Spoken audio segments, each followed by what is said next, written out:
Hello everyone and welcome once again to Serious Sunday and Happy Father's Day. My name is Luke and this is the show where I talk about video games and stuff.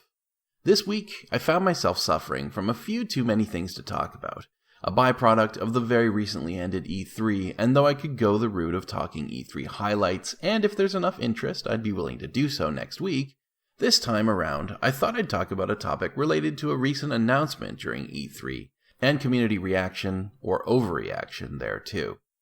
In this particular case, I wanted to address the announcement of the Bethesda Creation Club, which is, for those not currently in the know, an initiative by Bethesda Softworks to allow mod creators to apply as independent contractors to create downloadable content for Fallout 4 and Skyrim, and presumably any further titles that may be released into the future.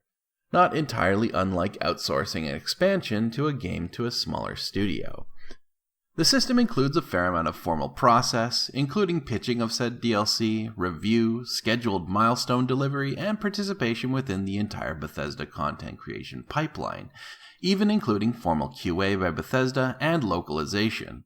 The intent, essentially, is to allow members of the community to create content for these games that will be polished in the manner of a professional product and released as an official purchasable pack of content by the masses.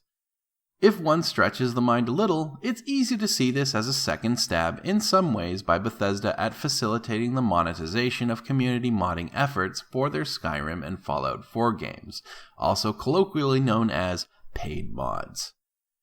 If you were paying attention about 2 years ago, you may remember the poorly received and ultimately doomed first foray into this area when Bethesda and Valve collaborated on a way for modders to charge for their creations through the Steam Workshop. This caused something of a kerfuffle among the player base, and especially the modding community and its players, as it allowed mods, something that were traditionally free, to be charged for.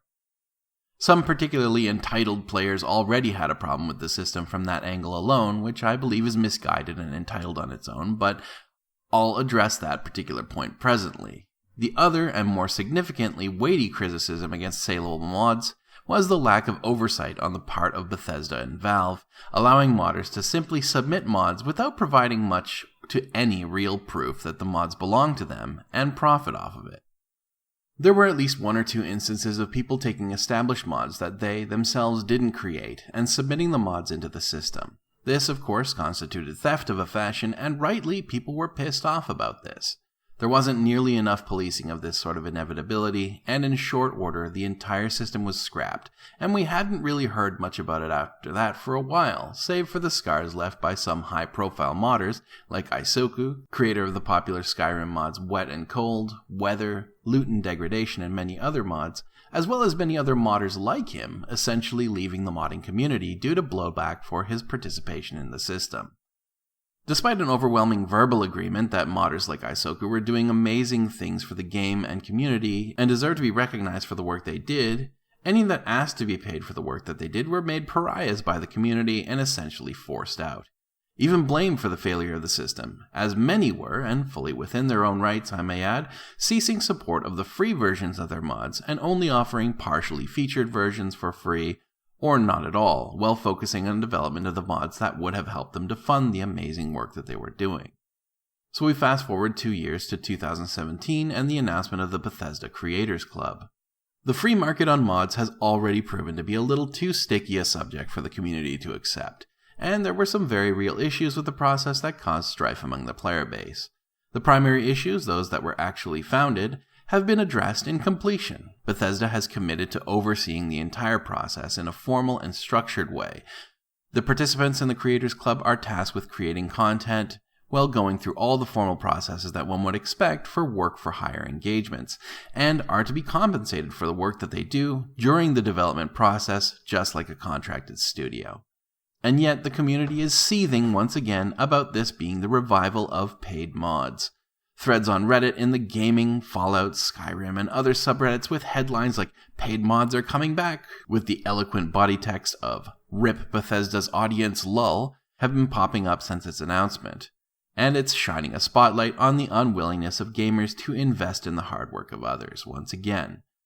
I'll refer to a recent ThursDev video I did entitled "Your Players Don't Care About You, and You Have to Come to Terms with That," in regards to the general and sort of natural unwillingness of game consumers to acknowledge the hard work or personal struggles of game development professionals when we're asking them to pay for our work.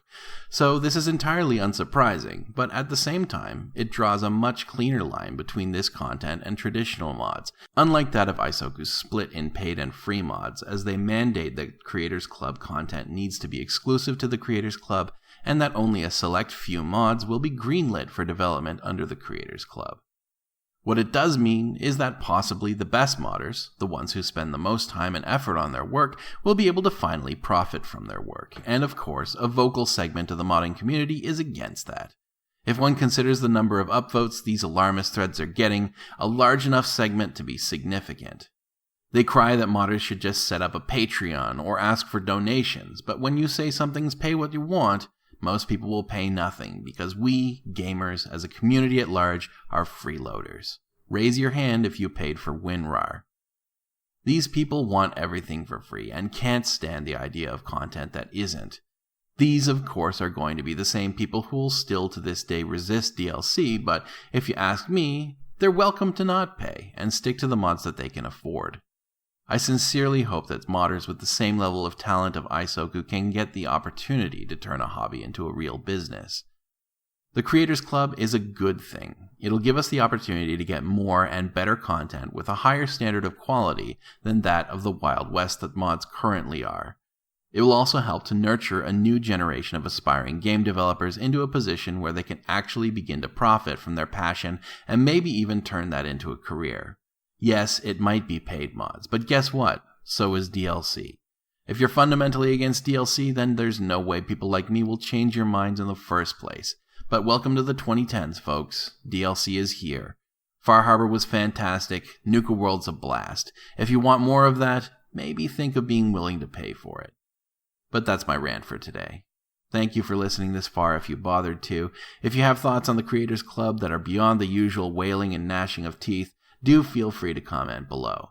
If you're interested in hearing more about things that I have to say on various topics, we do videos like these every Sunday, as well as more structured, educational videos on Thursdays. Consider subscribing so that YouTube might deliver that content right to your inbox. Or not. I have no idea how YouTube works. Otherwise, however, thank you for joining me. I hope that I'll see you here again.